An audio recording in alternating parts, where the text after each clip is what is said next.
Uyu muhanga Jack Ma akomeza avuga yuko mu myaka 30 ni igihe cyo kwiga, ni igihe cyo gushaka amafaranga, kandi ni n'igihe cyo gushakisha ubumenyi. Akomeza avuga ko ibijyanye n'ubumenyi wakomeza ukabishaka hagati y'imyaka 20 na 30. Buri kintu cyose ubona cyabyara inyungu kigemo, utitaye ngo ndabikunze cyangwa se ngo umuhamagaro wanjye kigemo. Ikintu cyose ubona cyaguha amafaranga muri imyaka hagati y'imyaka 20 na 30 kigemo. Hanyuma hagati y'imyaka 40 na 50 iki gihe kigezemo ni igihe cyo gutekereza ukareba bya bintu byose urukansemo, ese niki wakuyemo cyagufasha, niki wakuyemo ubona cyaguherekeza mu buzima bwawe. Icyo rero maze kukibona, icyo kiba gifite naho gihurira n'umuhamagaro wawe. Icyo rero maze kukimenya nicyo ushyiramo imbaraga cyonyine muri iyo myaka yawe. Uyu munsi rero tugiye kurebera hamwe amahame 10 ushobora gukurikiza mu buzima agatuma ubuzima bwawe bugenda neza. Ubusanzwe ndwa Tom, mbaye ikaze mu kino kiganiro, ntucikwe. Kandi nkushimira wowe uhora dukurikira ukatureka kuri kumwe natwe, ni iby'agaciro ndagushimira, kandi nshimira nawe wakoze subscribe. Nuko ndagushimiye cyane, kandi nibutsa nawe utarayikora biroroshye cyane, ni ugukandaho gusa ukaba winjiye mu muryango w'inshuti zacu.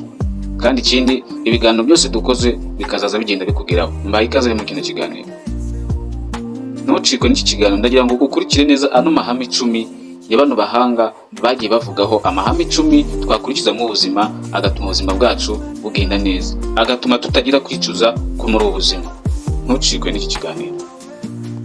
Uyu muhanga Jack Ma akomeza avuga yuko ubundi mu myaka 30, hagati y'imyaka 30 n'imyaka 20 n'imyaka 30 ni igihe cyo kwishakisha, ni igihe cyo gushakisha amafaranga.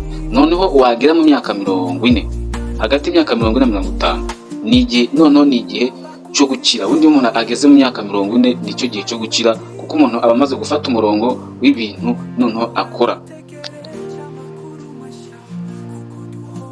Kuko iyo ageze mu myaka 40 bituma atagitagaguza amafaranga mu bintu byose abonye, ahubwo noneho akayashyira mu kintu kimwe.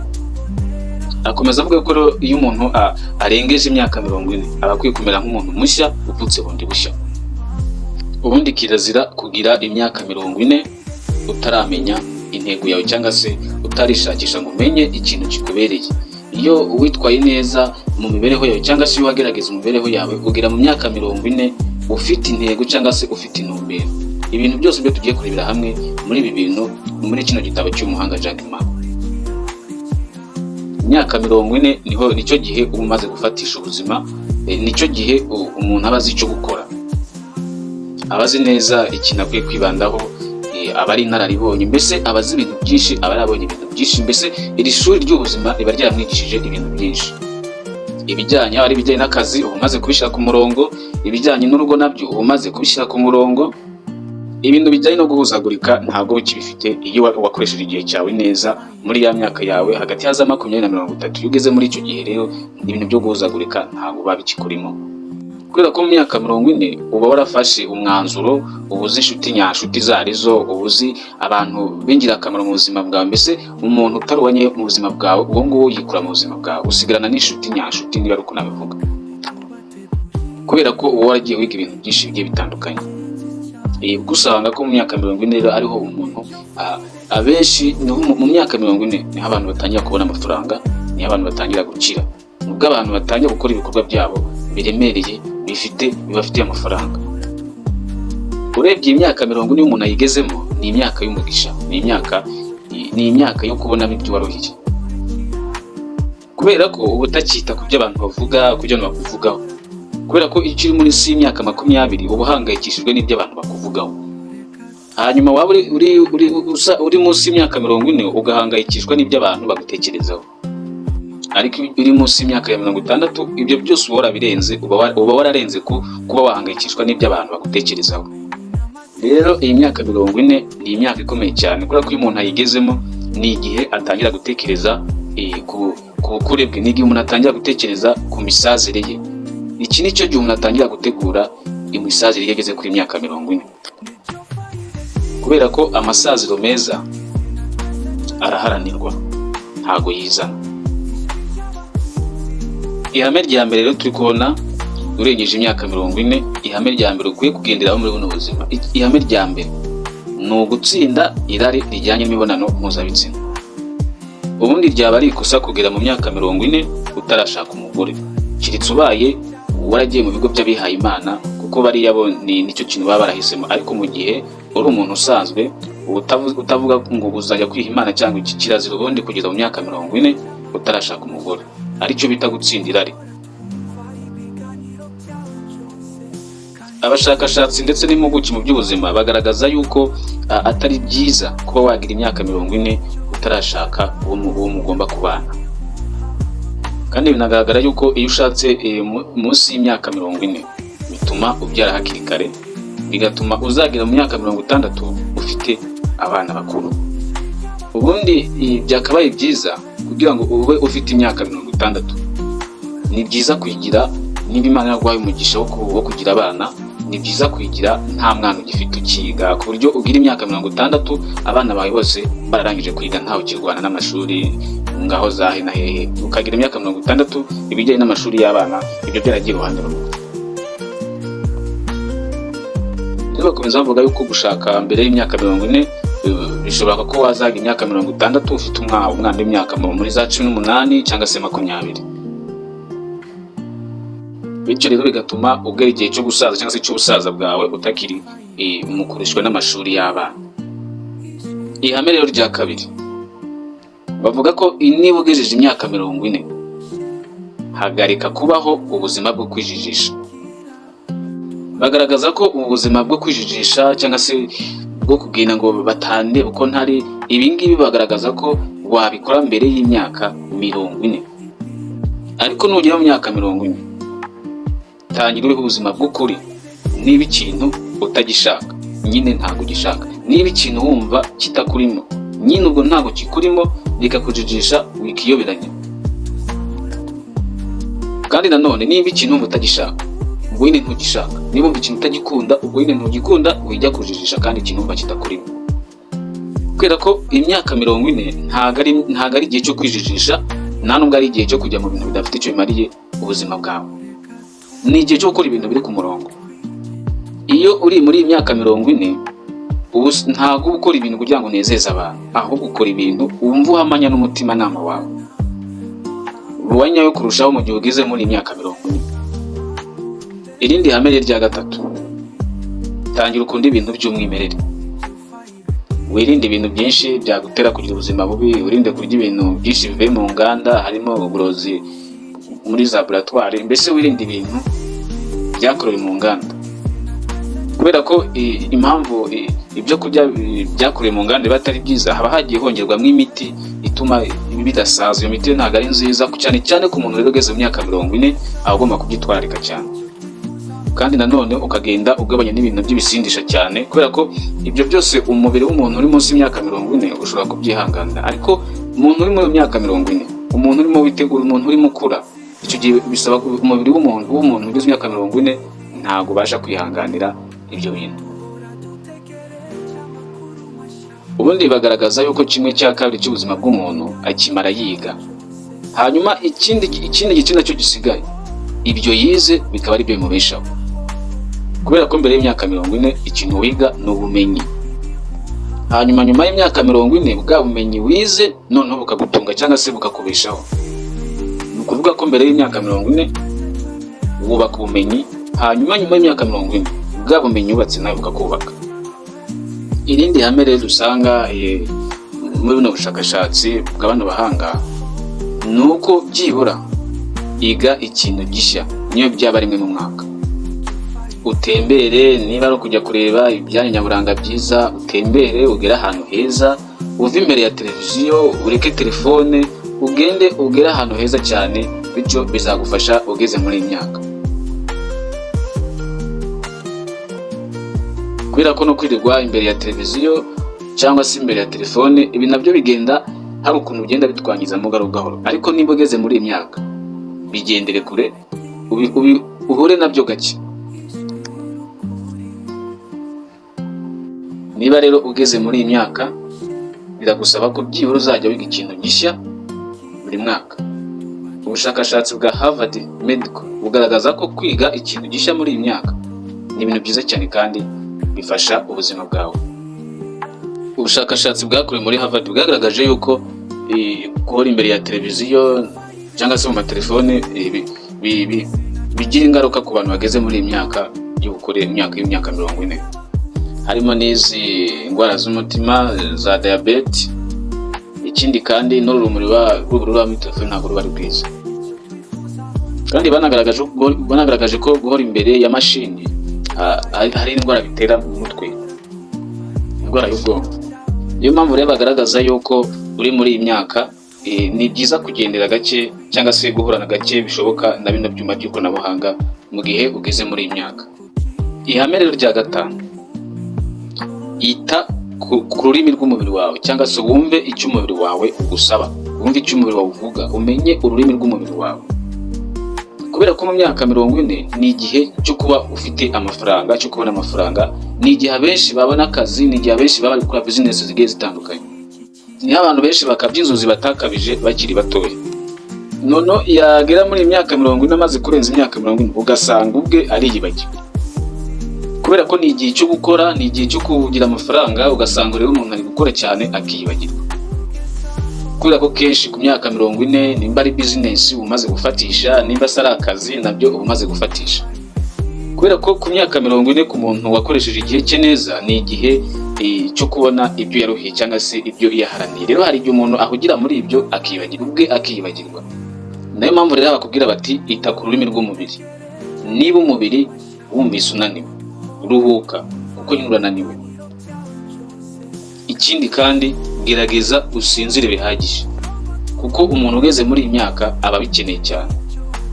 Kubera ko kudasinzira bihagije bitera indwara zigiye zitandukanye ku muntu ugeze muri iyi myaka.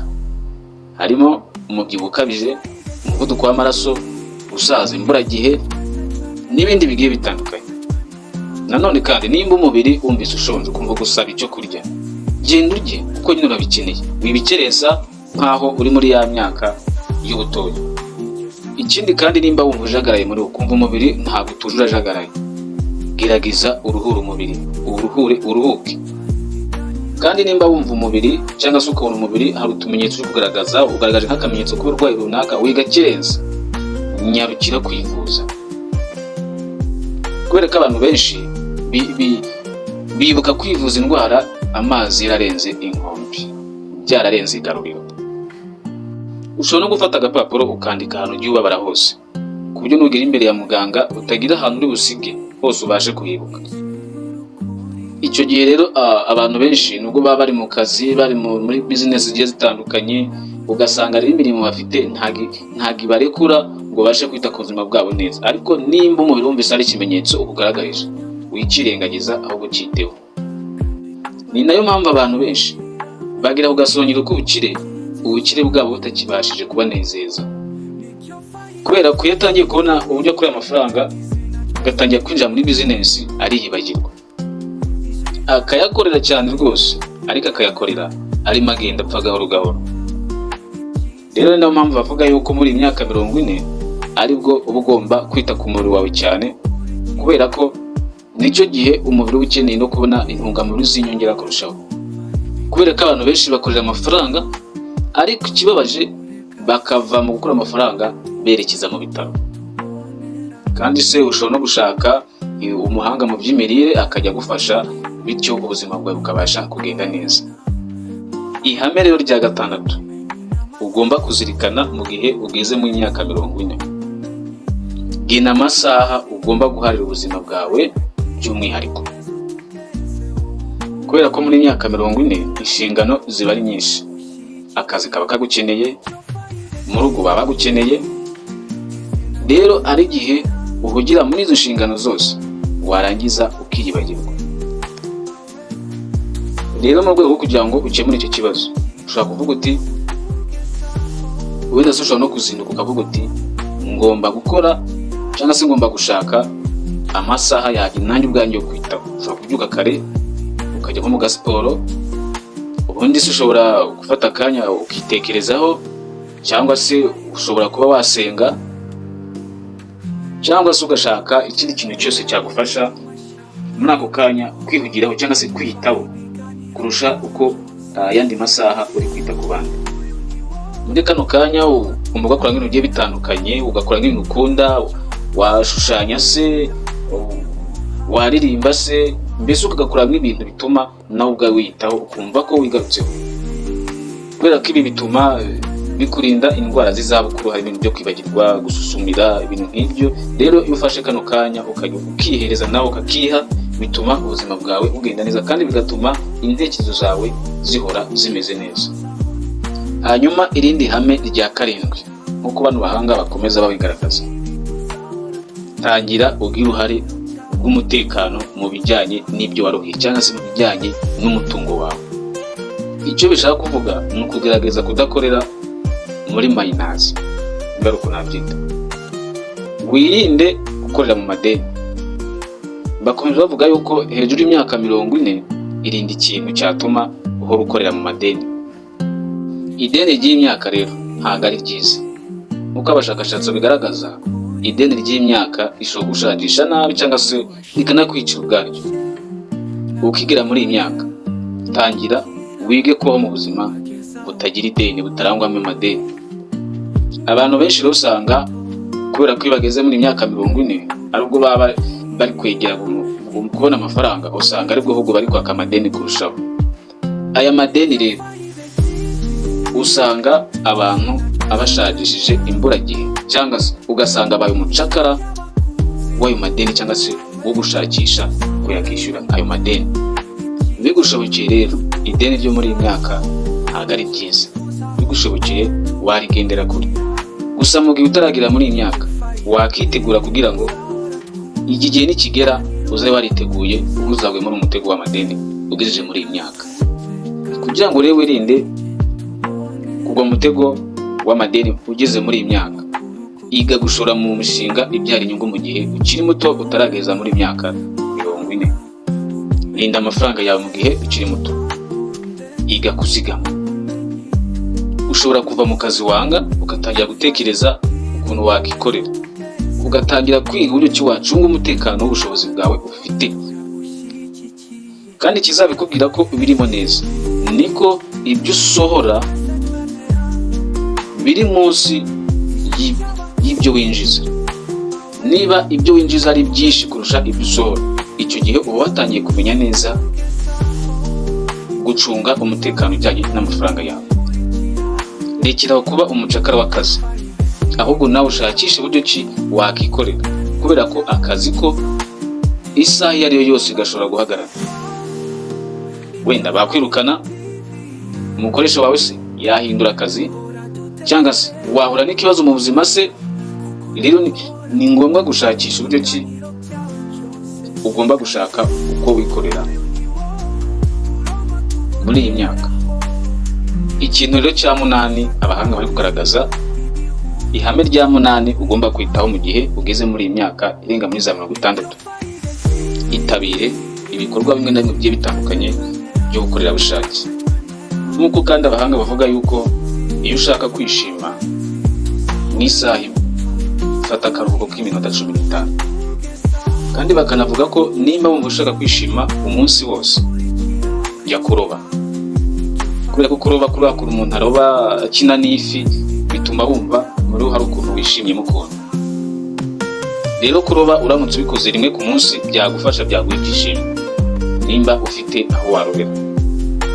Impamvu bavuga yuko ari iby'umunsi umwe, biguha ibyishimo by'umunsi umwe, uramutse ubikoze n'ubutaha byaba byabaye akamenyero, icyo gihe wakumva ntabwo byagushimisha. Ikindi bavuga, nimba ushaka kwishima mu gihe kingana n'ukwezi, shaka umugore. Kubera ko iyo ushatse umugore, iyo ukwezi kwawe kikurangiye, hari igihe ibintu bihinduka nk'ibisanzwe. Niyo mpamvu rero bavuga bati, niba ushaka kwishima ukwezi kose, shaka umugore. Nanone niba ushaka kwishima umwaka wose, shaka amafaranga. Gira ku butunzi. Kubera ko ikintu cyose cyakunezeza mu mwaka wose, uramutse ufite ubutunzi waba wakigezeho. Gusa nanone kuba wenda waguze nk'imodoka, birumvikana imodoka mu mwaka wa mbere rwose wayigendamo wumva wishimye, ariko umwaka wa mbere ushize utangira kumva ibintu ari bisanzwe. None bakakubwira bati, niba ushaka kwishima mu buzima bwawe bwose, gira ubufasha, tanga ubufasha. Ibi rero nabyo by'ukora bushake bavuga hano bituma iyo umuntu abikoze asaza neza, bituma aba yumva anezerewe. Iyo yagize igikorwa cyo gufasha yakoze, aba yumva muri we anezerewe, bityo rero bigatuma usaza neza. Rero nimba wifuza kubaho unezerewe ubuziraherezo, tangira wige gufasha. Fasha abandi aho kugira ngo ujye umubare w'abafashwa, ahubwo wowe fasha, bityo bizatuma urushaho gusaza neza, kubera ko nta kintu kinezeza nko kuba hari umuntu wafashije. Irindi hame rya 9 bari kugaragaza ni uko hejuru y'imyaka 40 ni igihe, iyo ugeze muri kino gihe ni igihe cyo kongera kwiyitaho, igihe cyo kongera kwigarukaho.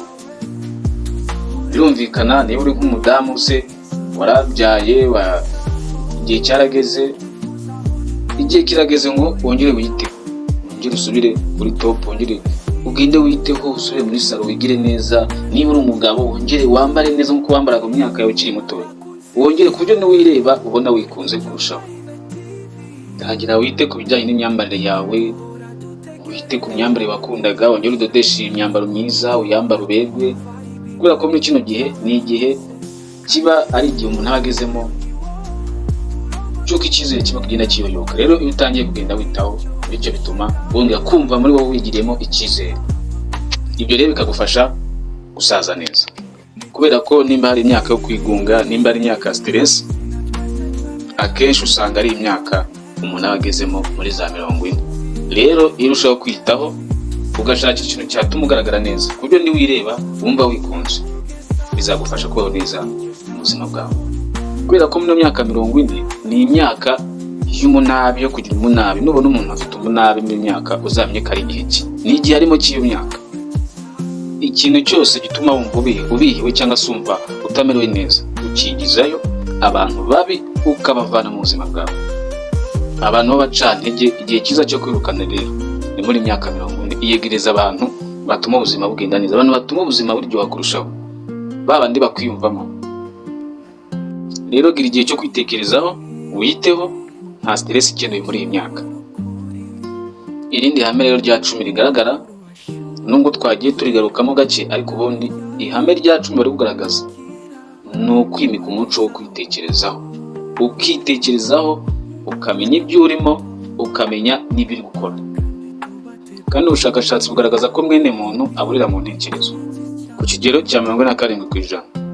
Nanone 1/2 cy'ubuzima bwe aba yaburiye mu ntekerezo. Izi ntekerezo rero tuba dufite zidutera umujagararo, bikaba akarusho ku bantu bari mu bukure, muri ya myaka twavuze y'ubukure. Kwitekerezaho rero bikorera isuku ubwonko. Ngayo nguko rero amahame 10 tugomba kugenda buno buzima bukabasha kuturyohera, ubuzima bukagenda neza. Kandi nkushimira ko twabanye muri kino kiganiro.